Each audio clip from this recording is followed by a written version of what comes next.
Hi, you're watching Reddit Revelations. I always thought the end of a marriage would come like a storm, loud, dramatic, full of slammed doors and shouted ultimatums. What I didn't expect was the quiet way it unraveled in front of me. How a single sentence, delivered so calmly, could hit harder than any argument ever could. We were sitting on the couch, the TV flickering in the background, both of us pretending to watch a show neither of us was really following. It had become a routine, this silence. A kind of truce that kept the peace but also carved out a chasm between us. Still, I thought we were just going through a phase. Stress, maybe. Long work hours. Life getting in the way. That night, I decided to test the waters, to see if maybe we could reconnect, even in a small way. Hey, I said, nudging her lightly. You want to go upstairs soon? Maybe spend some time together. I expected a playful eye roll, maybe a sarcastic remark, but nothing that would rock me. Instead, she paused, as if calculating the exact weight of what she was about to say. I don't think we need intimacy anymore, she said flatly, like she was stating a fact. Not angry or sad. Just done. At first, I laughed, because it felt absurd. Like she was setting up for some dry joke I wasn't following. But she didn't smile. She didn't even blink. She just looked back at the screen and sipped her wine like she hadn't just pulled the foundation out from under us. You're serious? I asked, still half expecting her to crack. She nodded once, as never leaving the screen. Yeah, we're older now. We've moved past that part. I think it's healthier. Healthier. That word dug deeper than she probably realized. Since when was closeness something we needed to eliminate for our well-being? My mind scrambled for context. Was this a result of some deeper issue we hadn't addressed? Had I failed to notice the signs leading up to this? That night, I lay in bed wide awake while she snored lightly beside me, perfectly at peace. My thoughts spun in circles. I replayed our last few months, trying to trace the shift. The way she had stopped initiating any kind of touch, the way she'd pull away slightly when I reached for her hand, the cold shoulder she offered without a word after dinner. Maybe I missed her signals. But even if that were true, shouldn't she have said something before now? A relationship doesn't collapse overnight. I know that. But that didn't make her statement hurt any less. It felt like being fired from a job you'd given your soul to, and the only explanation on the slip was, we're going in a different direction. The next morning, she acted like nothing happened. She made coffee, left her mug in the sink, and disappeared into her phone, scrolling away at something that made her lips curve into the faintest smile. Not directed at me, of course. I couldn't remember the last time she'd smiled at me like that. I watched her from across the table, still trying to make sense of everything. I wanted to talk about it, to force her to explain herself. But something in her demeanor stopped me. It wasn't fear. It was futility. The same kind you feel when arguing with a stranger in traffic. You can shout all you want, but they're already driving away. Instead, I started noticing things. Her new gym bag she didn't tell me about. The yoga classes that seemed to pop up 3 nights a week, always ending later than they should. The way she clutched her phone when a message came through, tilting the screen just enough to block it from my view. I told myself not to be paranoid. That maybe I was reading into things because I felt rejected. That maybe she really just wanted space. But when I walked into our bedroom that evening and saw she'd moved some of her clothes into the guest room to help her sleep better, the last sliver of denial snapped clean. We didn't even talk. She made up the bed in the guest room with the same care she used to give our bedroom. And when I asked if she was planning to stay there long, she simply said, "It's not a big deal. Let's not make it one." I stood in the hallway afterward, staring at the closed door. And for the first time, I realized this wasn't temporary. This wasn't a bump in the road or a miscommunication. She had already detached. Quietly. I was confused. Hurt. Yes. But not furious. That night, I sat at the kitchen table alone. The lights dimmed. Her laughter drifted in faintly from the guest room. She was on the phone with someone. I couldn't hear the words, just the tone. Light. Warm. The way she used to sound with me. I stared at my phone, tempted to scroll through her social media. Tempted to snoop. But I didn't.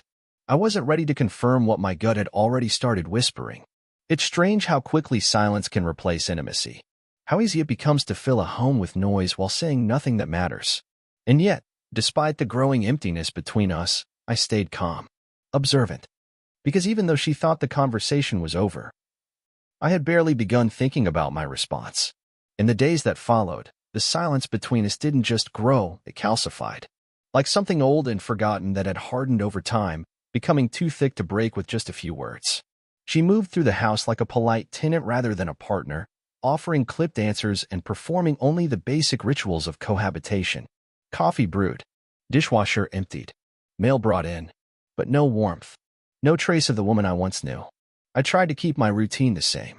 Woke up, worked out, answered emails, went to the office, came home. But everything felt hollow.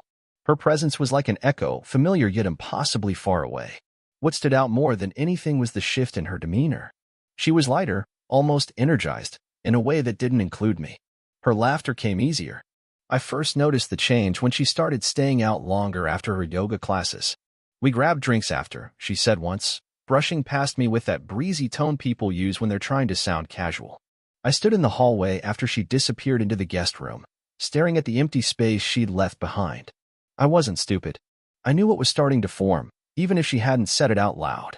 She began talking about wellness weekends, overnight retreats, workshops, always spiritual or health-related, always booked last minute. I need time to reconnect with myself, she said. I nodded, but my stomach clenched with each passing excuse. It meant she was doing something she didn't want to explain, or someone she didn't want to name. She started locking her phone, always face down on the table. She laughed when she got messages, then quickly stifled it.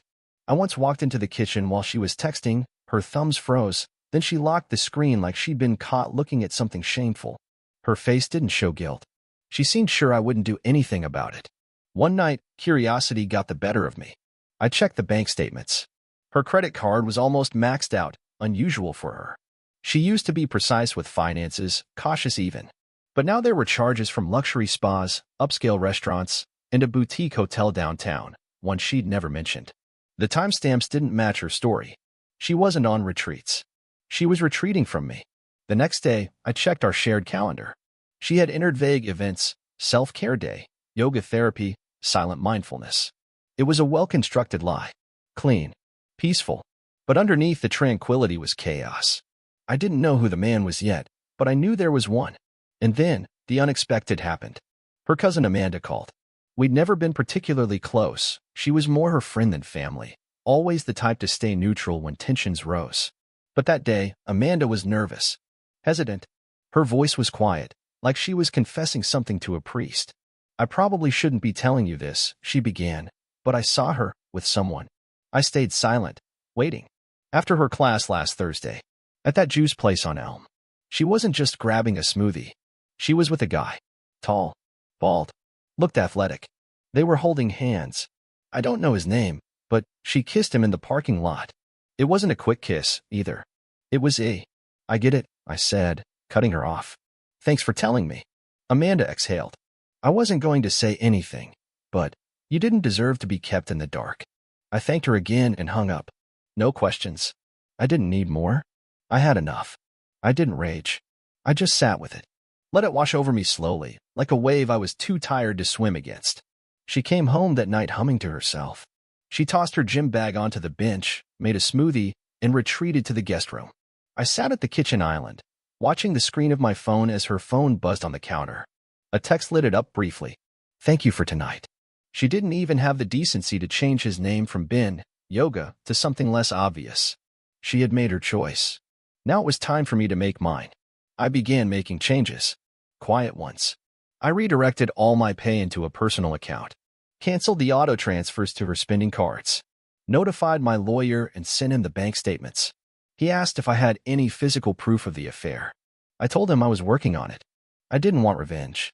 Not in the way she might have feared. I wanted control of my own story again. She thought I was still in the dark, that I was sitting in the shadows nursing a wounded ego.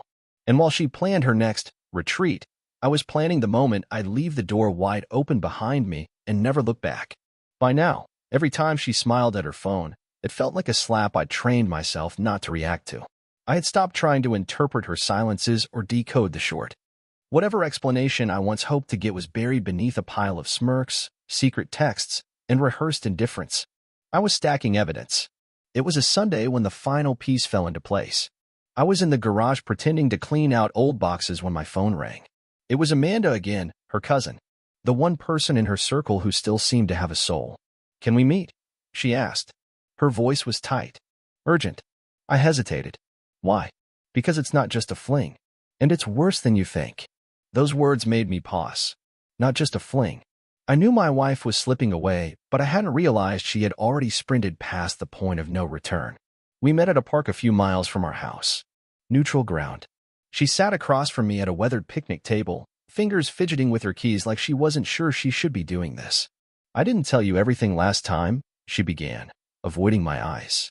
"At the juice bar, that wasn't the first time I saw them together. I've seen them 4 times now. Sometimes it's after yoga, sometimes on days she tells you she's running errands. And it's always the same guy, Ben. But here's the thing. I know Ben." She finally looked up. "He's married. To my coworker's sister." The words hit like a gut punch, but not from pain. Confirmation that what I'd sensed all along wasn't paranoia. Amanda pulled out her phone and slid it across the table. "I wasn't going to take pictures, but I did. I'm sorry if it's invasive. It's okay," I said, lifting the phone. The first image showed my wife and Ben in a booth, seated close, laughing. Her hand was resting on his leg under the table. The next photo was of them walking to his car, his arm casually slung around her waist. Then came the clincher, a shot of them kissing beside the driver's door. Her face was turned, eyes closed, fingers tangled in the back of his neck like this was the climax of some cheesy romance film. I sat back, phone in hand, oddly numb. I didn't feel rage. I felt release. Like a weight I didn't know I'd been carrying had finally been set down. "She doesn't know you know, does she?" Amanda asked. I shook my head. "Not yet. She's been talking about leaving you," Amanda said, lowering her voice. "But not because of the affair. She's trying to make it seem like you're the problem. Emotionally distant, cold." I let out a humorless laugh. "Of course she is." Amanda leaned in. "I thought you should know. She's rewriting the story, and I didn't want to be part of that lie." I thanked her, sincerely, and promised to keep her name out of it. Back home, I walked into our house with the calm of a man who had seen the fire coming and built a fireproof shelter. She was on the couch, feet curled beneath her, phone in hand, as always. "Hey," she said without looking up. "Did you pick up milk?" "No," I replied. Later that evening, she mentioned going on another weekend retreat. "This one's more intensive," she said, "so I'll need to leave Friday morning." I nodded. "Sounds important." She blinked, maybe caught off guard by my lack of resistance, then smiled slightly and turned back to her screen. That night, while she showered, I copied the photos Amanda had given me to a private drive. I included timestamps, dates, and even a screenshot of the hotel booking that matched one of their getaways. I printed 2 copies, one for my lawyer, one for myself. I wanted her to know, when the time came, that I had known all along, that she hadn't fooled me, not even for a second. That every lie she'd told was a performance I had watched with eyes wide open. The next morning, I scheduled a meeting with my lawyer to finalize everything we had been preparing. Asset separation, property division, legal documentation of infidelity. It was all lining up. Over the following days, I gave her space. The freedom she claimed to want. I stopped asking where she was going or when she'd be back. I started sleeping in the bedroom again, leaving the guest room for her. She didn't protest. In fact, she seemed relieved, like her final excuse had just been handed to her on a silver platter. She began dropping little remarks about feeling like we were growing apart, and how maybe we both needed something different now. I listened. I nodded. I wanted her to feel completely in control of her narrative. On Thursday night, she packed a small suitcase and tossed it into the trunk. She hugged me at the door, a stiff, transactional gesture, and said, "Try not to work too hard while I'm gone." I smiled. "I'll be just fine." As she pulled out of the driveway, music blaring, I felt something shift in me. Not grief, just finality. She thought she was slipping away without consequence, leaving me behind to pick up the pieces of a life she'd quietly dismantled. I was walking away, too. There's a strange calm that settles over you once you've accepted the truth. The lies stop cutting. The silence stops suffocating. And all the guessing, the exhausting game of pretending not to know, finally comes to an end. That weekend, after she left for her so-called retreat, I wasn't devastated. Friday night, I stayed in. Made dinner for one. Watched a documentary. Slept soundly. There was no ache, no longing. Just clarity. And with it, an eerie peace I hadn't felt in months. Saturday morning, I went to the bank and finalized the account closures I'd initiated the week before. Every shared resource had already been rerouted. The mortgage, once paid from our joint pool, was now being handled exclusively by me. Her credit cards? Deactivated. I wasn't trying to punish her. I just wanted the foundation clean before I burned the walls down. Then came the part I'd planned carefully. Her birthday was a week away. She'd mentioned wanting to host a small dinner with friends, just a relaxed evening, with wine, music, and a few of her close people. Normally, I would have tried to talk her out of it, dreading the awkward small talk. Sounds perfect, I told her when she floated the idea. I'll take care of everything. She looked surprised, maybe even a little suspicious. But she smiled, gave me a peck on the cheek, and said, "Thanks, babe. That means a lot." I made the reservations at a cozy, upscale wine bar she loved, one we hadn't visited in over a year. Private room, set menu, custom cake. I sent out the invitations under her name, kept everything curated to her tastes. Her friends RSVP'd quickly, some enthusiastic, some passive, all curious. That she'd found her way back to me, and I'd forgiven whatever drift had come between us. She returned on Monday night, glowing. Not in the metaphorical sense, but literally flushed, hair tousled, a faint scent of someone else's cologne clinging to her. The night of her birthday dinner arrived with a quiet chill in the air. She wore a sleek dress I hadn't seen before, likely bought during one of her self-care days. She looked like someone starting over, like a woman preparing to make a declaration. I helped her into the car and drove us to the venue. The silence between us wasn't uncomfortable. It was loaded with what she thought was anticipation and what I knew was strategy. Her friends were already gathered when we arrived. Amanda was there too, hovering near the edge of the group. I caught her eye briefly. She gave me the smallest of nods. Dinner went smoothly, at first. Wine flowed. Laughter filled the room. She was in her element, telling stories, charming everyone with that effortless grace she'd always had when she wanted to own a room. When dessert arrived, I stood up to give a toast. She looked at me, bemused but expectant. I lifted my glass. To my wife, I began, my voice steady. For her taste in wine, her flair for planning, and for always keeping things interesting. A ripple of laughter. She smiled, waiting for more. I reached under the table and lifted a simple, flat box, like the kind you'd use for a small photo album. "I got you something personal," I said, handing it over. "Something that reflects the year you've had." She looked mildly embarrassed, but opened it anyway, expecting jewelry or a framed memory. Instead, she found a stack of printed photographs. The room quieted almost instantly as she flipped through them.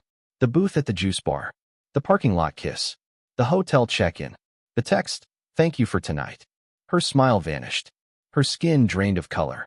Her hands trembled slightly as she closed the box. "There's more," I said. "A full breakdown of your expenses this year. Hotel bills, boutique charges, private yoga sessions." I turned to the room. She's been on quite the wellness journey. The silence that followed was oppressive. Her friends stared, caught somewhere between shock and discomfort. Amanda looked down at her drink, stone-faced. She stood slowly, hands clenched. "Can we talk outside?" "No," I said calmly. "We'll talk tomorrow." Or, not at all. I walked away before she could respond. Left the room, the stairs. I got in the car and drove home alone, the city lights blurring past the windshield. By the time she got home, sometime past midnight, the locks were changed. Her belongings were already packed in boxes, waiting in the garage. My lawyer had delivered the papers that morning. She'd see them the next day, along with a formal statement of financial separation and a notice of asset protection, all supported by the documentation she so carelessly gave me. She had spent months rewriting our story. She believed she was in control, but the final chapter would be mine, and it had just begun. She showed up the next morning at 7:43 a.m., pounding on the front door like she had forgotten that everything had already shifted. I heard the sharp rhythm of her fist echo through the house, then the unmistakable sound of her trying the handle. Locked. Of course it was. I didn't rush to answer. I let her stew for a minute. Let the gravity of what she'd done, and what I'd done in response, settle in. When I finally opened the door, she looked like a shadow of the woman who had floated out of the house just days before, suitcase in tow and secrets tucked neatly behind her smirk. She wore the same jacket from the night before. No makeup, just tension. "You changed the locks?" she snapped, voice brittle. "Yeah," I said, stepping aside to reveal the boxes lined up in the entryway. "Didn't think you'd be needing a key anymore." She stared at the cardboard stack, and for a second, I saw her mind struggle to accept that this was real. That her life, the one she thought she could juggle, had come crashing down in the night. "I can't believe you did that in front of everyone," she said, trying to recover some composure. "That was humiliating." I leaned against the doorway. "You kissed another man in public. Lied for months. Spent our money on hotel rooms and massages with someone you said was just a coach. Forgive me if I'm not overly concerned about your discomfort." She crossed her arms, deflecting. "So what? You wanted to humiliate me? That was your goal." "No," I said. "My goal was to stop pretending." She stepped inside without asking, brushing past me like she still had a right to space that was no longer hers. I didn't stop her. I let her take it all in. The erasure of her presence had already begun. She turned to face me, eyes wide. "You're really doing this?" I didn't even blink. "I've already done it." "I thought you were the one who wanted to fix things," she said, voice cracking just enough to sound genuine. I chuckled under my breath. "No, you thought I was the one too afraid to let go. There's a difference." She fell silent. For once, she didn't have a comeback. No lofty justification for the chaos she had orchestrated. "I made mistakes," she said quietly. "I got lost. But I didn't mean to hurt you." I tilted my head. "You didn't mean to get caught. Let's not pretend there was ever anything accidental about what you did." Her lips parted, but no sound came out. She looked away, gaze falling on the couch where we used to watch movies, where we once celebrated anniversaries with takeout and cheap wine. I could see her trying to rewind the tape, but it was too late. That tape had been erased. "You said we didn't need intimacy anymore," I reminded her. "And maybe you were right. But what you really meant was, you didn't need me anymore." She winced, but I kept going. "So I gave you what you wanted. No more questions. No more us." She stepped toward me. "I didn't think you'd walk away like this." "Why not?" I asked. "You did." The silence between us stretched long and taut, filled with all the things she could have said but wouldn't, because none of them would matter now. Not after the lies. Not after the months of deception she tried to package as spiritual growth. She turned toward the door again, this time more slowly. She looked at the boxes, at the small envelope resting on top of them, my lawyer's final paperwork, a copy of the revised agreement. She didn't reach for it. She just stared, like she was hoping it would disappear.